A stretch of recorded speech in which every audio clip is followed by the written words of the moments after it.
Hey guys, Brett here with a bit of a rundown on some of the filters that I use and when I use them for the DJI Mavic 2 Pro.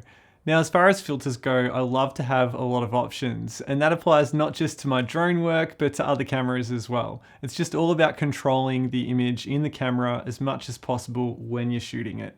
So for the Mavic 2 Pro, I've got 3 sets of filters. First up is the PGY Tech Professional ND filter set, which is a straight set of NDs, including the ND 8, 16, 32, and 64.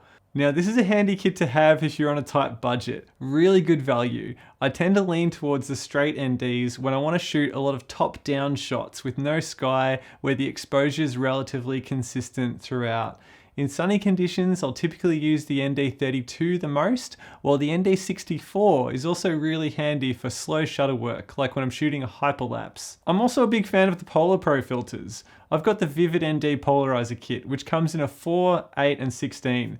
Now, when I used to shoot on the old Phantom 4, the ND16 PL for that sensor was absolutely perfect. But with the Mavic 2 Pro being a bit more sensitive, I find that the ND16 PL generally doesn't have enough kick for sunny weather.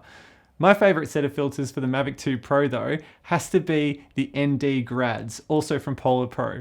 My top pick for this is the ND32 to 8 graduated filter, but the kit also contains an ND16 to 4 and ND8 to 0, both of which I'll bust out in lower light scenarios. So grad filters are perfectly suited for aerials, where the exposure of the sky is so often a few stops brighter than the exposure of the ground. Grads are definitely my favorite way to capture those big wide shots without blown out highlights in the clouds or irretrievable shadows in the ground. I highly recommend picking up a set.